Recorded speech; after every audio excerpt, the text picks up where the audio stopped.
Oh man, well, I appreciate you, Frank. My name is Ed Blount. I'm the founder and CEO of Fast 5 Football. Fast 5 Football is a professional football action skills tour that exists to capture the content for a competition reality TV show. So, in essence, I'm fusing football and entertainment into a live event experience for the fans Okay. and to capture the content and tell their stories. So I'm a former football quarterback. I've got 20 years experience building football leagues at the amateur level. And in 1993, I created a 5-on-5 football game that did really well.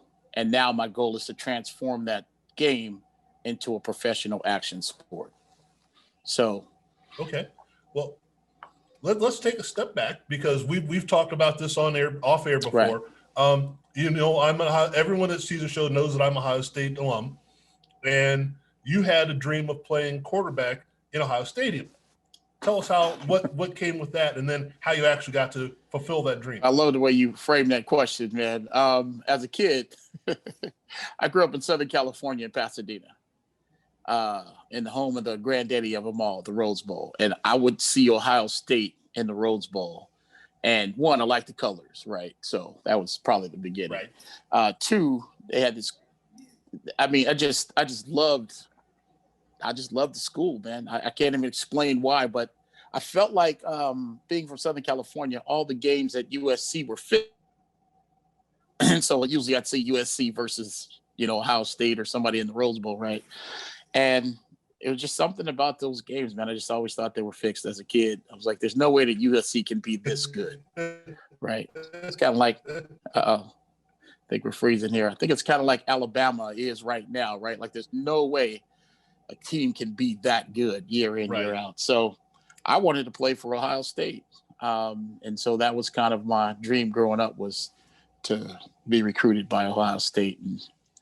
And lo and behold, I didn't get recruited by him, but I did get to play in the horseshoe against them. I want to say it was 1983, 84.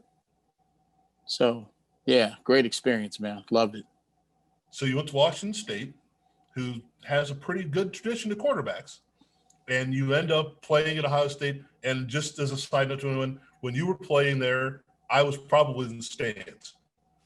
Oh, that's so awesome. I probably had an adult beverage or two before or after, and I don't remember much of the game, but that's another story entirely. But so you get to fulfill that goal, that dream. And then the next dream is you get to play a little QB in the NFL. Now, not many people can do that, so kind of give us an idea of how that plays out. Well, that's an interesting story, man. I came out in 1986, the year of the strike, right? Even though I think I was good enough to play, probably better than most people, in my mind. Black quarterbacks just weren't that highly touted during that time. So especially at 6 feet tall, right? So I had a couple things that I think I had going against me, even though I don't like to lean on those things. But in actuality, it wasn't what it is now. I mean, I'd be a premier quarterback coming out this year, Right. As a sophomore, I was a starting punt returner for our team, right? And backup quarterback, which is odd in itself, but just to show the skill set to be able to throw the ball and move. That's just what the league is based on now, creating time and opportunities, expanding plays. So right. I enjoyed the process. I got picked up by the 49ers. Got credit for a full year, got to go on the camp, play. Adrenaline is at the all-time high. I mean, I got guys asking me to stop throwing the ball so hard. And I'm thinking, man, I'm just out here trying to beat the best of the best, Right. It wasn't that I'm trying to throw hard. It's just my adrenaline is going like every day. You know what I mean? Right. When you're on that stage, it's just, okay. So it was a great experience, man. Yeah, that's all I can say is it was a great experience, So you're with the 49ers, and at that time, even though you don't have the Joe Montanas and the Jerry Rices, you still have, if I'm not mistaken, you still have the Bill Walshes and those guys around, right? Yeah, Mike Holmgren and Bill Walsh. Well, Bill Walsh was obviously the man. I mean, Bill Walsh was probably one of the best coaches I got a chance to play for, period, right? Just to see his demeanor, the way that he moved, the way that he coached, as soft spoken as he was, he was vicious, man. He's a killer, right? And then Mike Holmgren was the quarterback coach. Right. And so Mike pulled me aside and he's like, Ed, you can play in this league, right? He goes, we got Steve Young and Joe Montana. And I was going to say there was one other guy there who can't think of off the top of my head the name of. But so that was exciting to hear that part, right? Because I think I surprised everybody in camp, right? Like, as when I got there, nobody really knew who Ed Blount was, right. In terms of being on people's radars. And I just kind of went up the chart. I mean, let's say they brought 6 or 7 guys in, I ended up being number 1, number 2, right? Going through the strike ball. And then, so great, like I said, great experience. Then I ended up going over to Seattle for a couple of weeks, got released from there. Well, and you mentioned being a punt returner and a quarterback. The only person I can think of that did that was Joe Theismann. And you're in company with Joe Theismann, as an athlete. That ain't bad, I didn't know that. Cool. Okay, now, go ahead, Joe. Yeah, he was. That's awesome. When he started with the Redskins or the Washington football team, or whatever you want to call it, because I think they still had Billy Kilmer or Sonny Jurgensen, whichever one was still there. I always get the two mixed up on who left first, but Sonny Jurgensen, I think, was there. When he got there, Sonny Jurgensen was there, and he was the punt returner and the third string quarterback or whatever, and he came out of the CFL. But that's another story for another show. But so you've transitioned out of football, and you say you started the concept of 5-on-5 football and what gave you the idea to do that?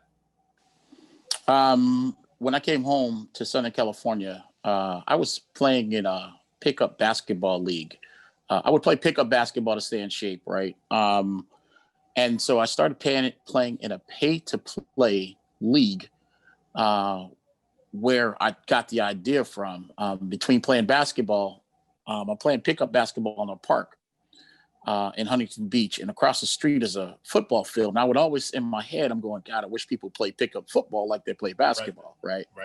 And so it's like, well, I know the reasons why, the physical, violent nature of the game, the fights, just all the BS, right, around football. Right. So I was also playing in an adult softball league on Friday nights, co-ed league. And, we needed 14 players just to field 10, and only 9 would show up every week, right? So if you're lucky, right. Yeah, so dealing with that kind of stuff. And so that's kind of stuff that really allowed me to come up with the idea. So playing the basketball league, I knew that 5 people wasn't hard to get, find 4 more friends. And I was like, wow, if I can do this for football, then I can create glorified catch, right? Is what I call it. And so I created a 5-on-5 football league structured behind the basketball concept. And in doing that, from day one, we kept statistics and we wrote stories on players and made them feel like college and professional athletes. Mm-hmm. And these are just, amateur, everyday weekend warriors, right? And we published a weekly newsletter on Fridays. The league grew from 8 teams in 1993. By 1997, we had over 500 registered teams in 10 cities. Ooh. So it was, I think that's when I realized like I was on to something. But the real day that I felt like I was really creating value for people. I had a guy come up to me in a league in Pasadena, and he wanted me to write a story about him and give him a nickname. And so, and he tells me this, and he says, because I want my girlfriend to read it. And I'm going, whoa, dude, that's crazy to me, right? I'm like, it's just a recreation football league. But it just showed me how much it meant to these guys. And that's why the league grew like it did, right? So fast forward to today, my goal is to take the concept that I built in 1993, the 5-on-5 game, and make it a professional action sport. And I was going to imagine this game with professional football, quarterbacks, receivers, and DBs, right? or guys, elite college quarterbacks, receivers, and DBs, right? And I was like, it could be electric. And then once I went down the rabbit hole, I was like, how do I get exposure? And then how do we package it so that it's an adrenaline infused event versus just your normal, 3-hour football game. Right. And it just had to be different, right? So I had already built the league. I had already built the rules. We had already flushed this out for 17 years, prior on my first stint. And that was from 1993 to 2008 when the economy fell apart. Then I decided to transition into writing content around football, around what I knew for Hollywood, with having no experience or no friends or relationships in Hollywood, right? I had friends that work in Hollywood, in and out, but nobody really to greenlight a project. Yeah. Right. So me being the entrepreneur that I am, man, I just knew I could pull it off. And so, God, this is crazy. The first show that I wrote, I called the playmaker behind Michael Irvin. And I knew a guy in Texas who had access to Michael Irvin, shot him the treatment. He says, hey, Michael Irvin doesn't want to sign in a non-disclosure agreement. So I said, hey, well, there's more athletes. Don't give it to him, right? Yeah, right. Ideally, I just could see Michael Irvin as that guy. And so the show concept was I was going to get a guy off the street, a tryout in the NFL through, a series of challenges and competitions, like a reality show, right? And lo and behold, I get a phone call from a company called 3 Ball Productions. They're producing a show called 4th and Long, starring Michael Irvin. That's going to get a guy off the street a tryout. And I was excited because I was like, man, they're picking up my show. I love it. And then they said, hey, we just want you to help us find talent. And I was like, huh? Why would you, how'd you get my number? Like, how did you even find me if I wasn't on your radar? Right. So anyway, lo and behold, I went into a room after that. That was affirmation that everything I've done works. And it's just because I put so much thought into it, right? So I went into a room and I started creating content like crazy, just coming up with ideas. And my reason behind it was the day that this comes to fruition, they're going to say, what else do you have? Right. Exactly. And I'm just going to blow them away. Right. Right. So that's lo and behold, that's kind of how this all got started. So for me, it was getting it on television to get this exposure and transforming the game into a professional action sport dropped inside an adrenaline infused environment. And so I just started reverse engineering it from there, going, how do I make it better? How do I make it better? Now that I'm here, how do I get it down there? Right. And so that's where I went. And so at every turn, I'd show it to somebody, get some objections.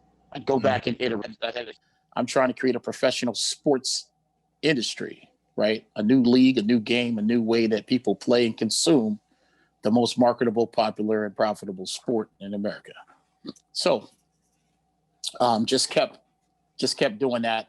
And what came out of it is Fast5 Football, right? So Fast5. Well, you mentioned it. I'm sorry, go ahead. No, I was just going to say, and my ultimate goal is to make this an Olympic sport. So I literally have a 10 to 16-year plan to make that happen. Okay.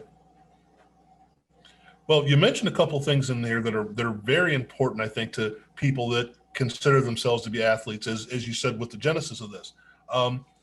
My parents were bowlers, amateur bowlers. They weren't great. They were just, bowling leagues, whatever.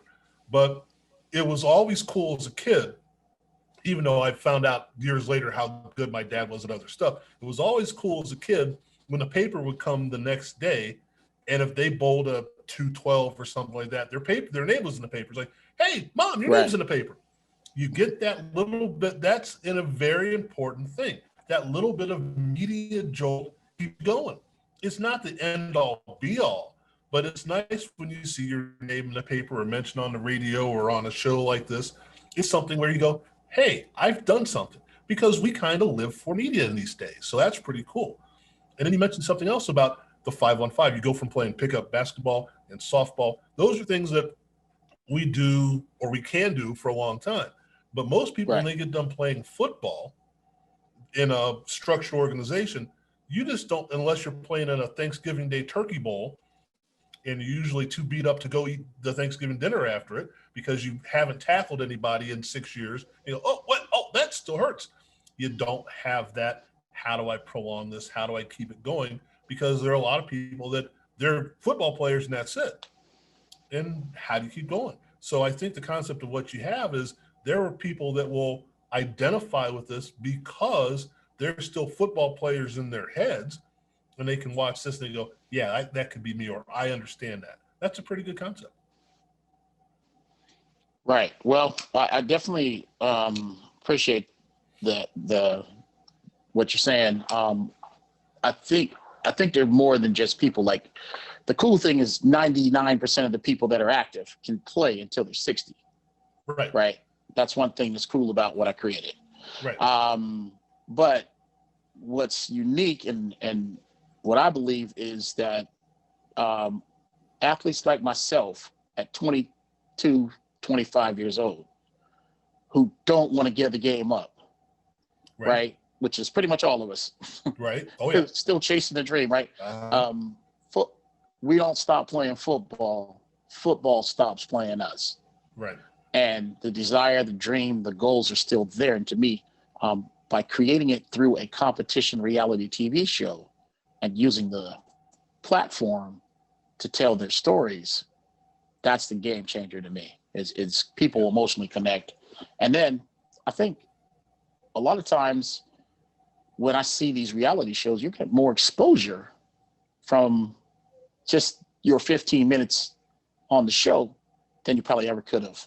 Right. So that's kind of what I'm looking at. And that may be your ticket back into a league, or you may become the Sean White or Tony Hawk of this league.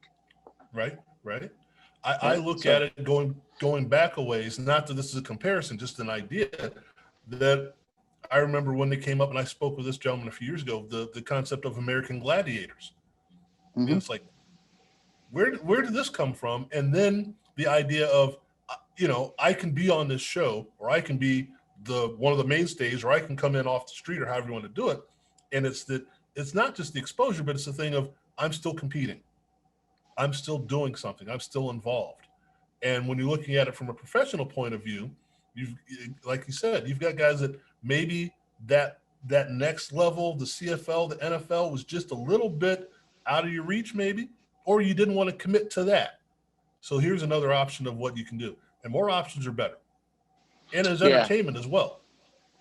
Right. Like I said, it's completely entertainment, right? Choreographed entertainment throughout, live music, b-boys, ciphers, it's just choreographed, right? Football and beer trucks, lots of beer trucks. Yeah.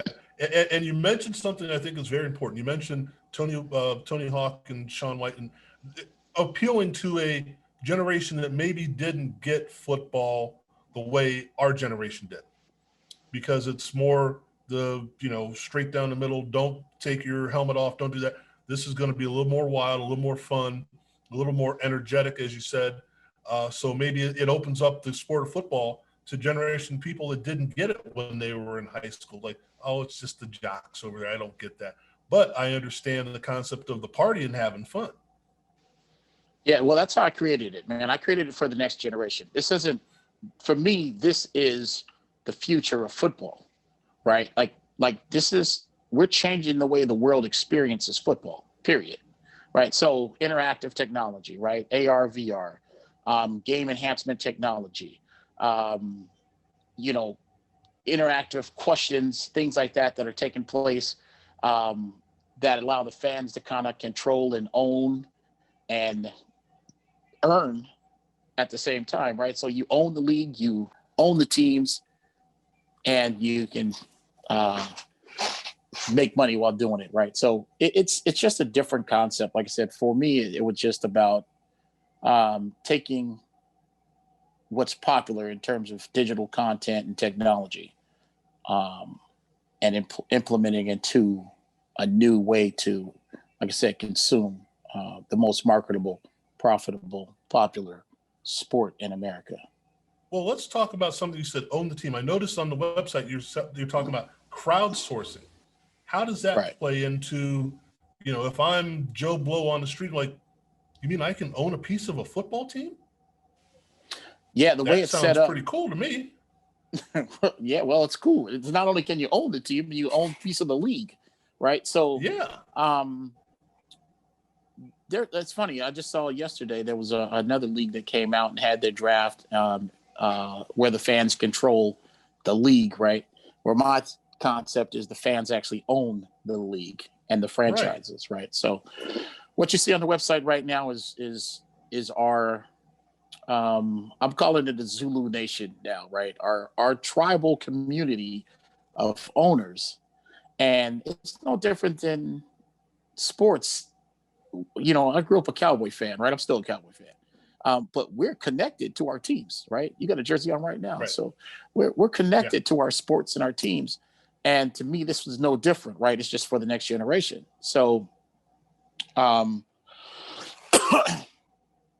creating that opportunity for fans to actually own, which is different, right? So we can pool our resources together and actually own a franchise for, a fraction. Well, I can't even say a fraction at $2.5 billion to get in on the. Right. It's more than a fraction. There's several decimals going that way. Right. So I just built an affordable pathway to ownership for everybody. Right. And now it's just a matter of getting people on board and buying into the vision and why we're doing it. Right. So, well, I think that's an important piece. There's that concept. We're doing the same thing, basically in a different way, but the same idea of if you have quote unquote skin in the game, you're going to make sure it works. You're going to tell people, you're going to help market it yourself. You're going to make sure, hey, you're going to wear the jersey around, if it's casual Friday, guess what I'm wearing in the break room, right? You're going to make sure that you have people involved in what you're involved in, friends, family, people you don't know, getting on social media. You're going to be a part of that because you actually own part of the league. You don't want it to crash.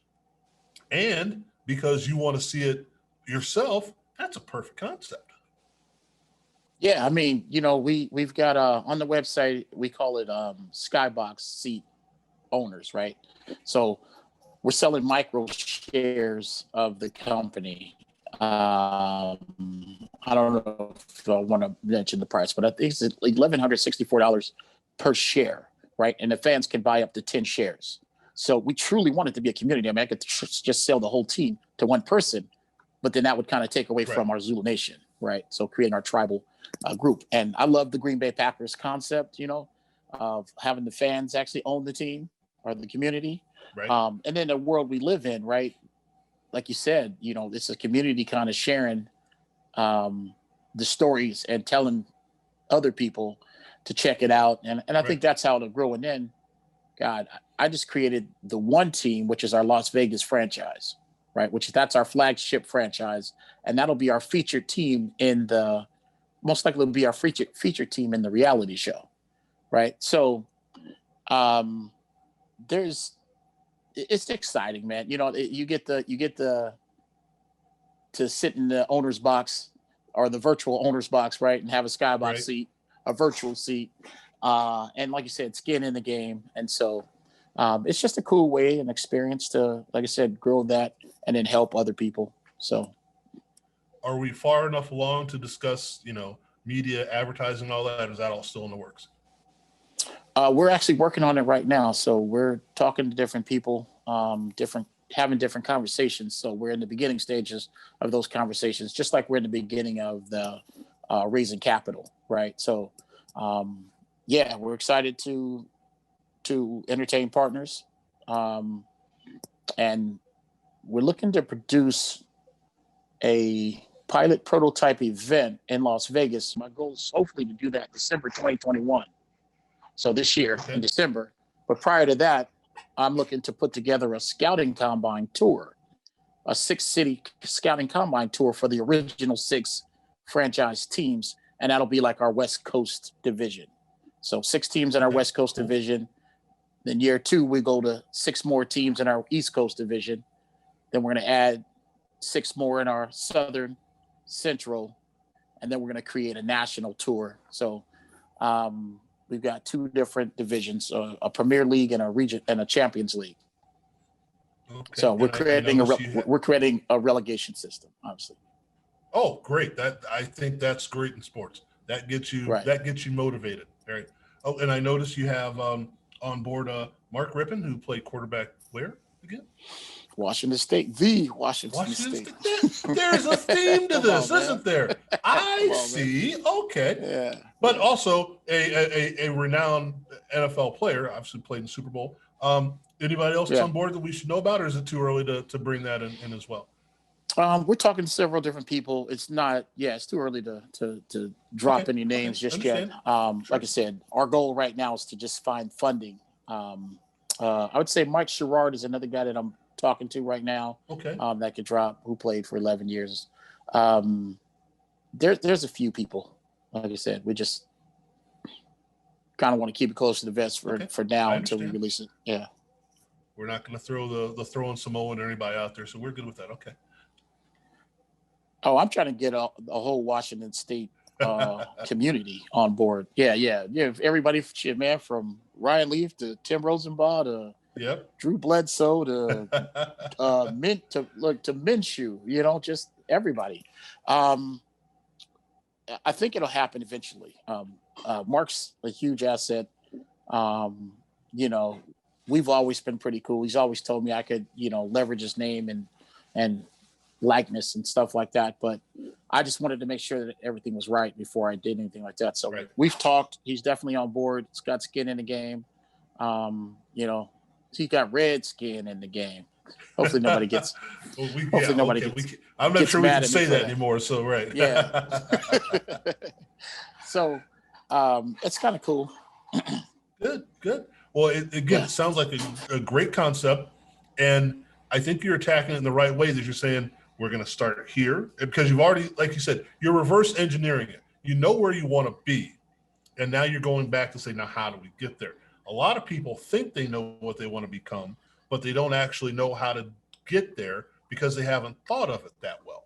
It's like, well, here's my goal, and we're going to make $17 billion, and how are you going to do that? Oh, I got an idea. That should work. And that usually doesn't work. You've got people involved. You've already started this. You've already done it on a smaller level. Right. And again, you have the experience of what's going on. You've been on the media side. You've been on the football side. I can't see why it doesn't work. So anyone that's paying attention to this broadcast, look at the website, get in touch with Ed. It should be something that you should do in a positive manner. Thanks again, Ed. I really appreciate it. Anything, give us all the places where you can be found other than just the stuff I talked about so that people can go, all right, just write it down and go. Ed Blount on LinkedIn, and we just haven't got the social media handles up and going yet. But LinkedIn, Fast5, the number 5.us is the website. And you can just reach me through the website. There's a contact information on there as well. Okay. Thanks again. Enjoy your day. And that was fantastic. I appreciate it. Man, Frank, thank you. You're awesome. I appreciate you. No problem at all.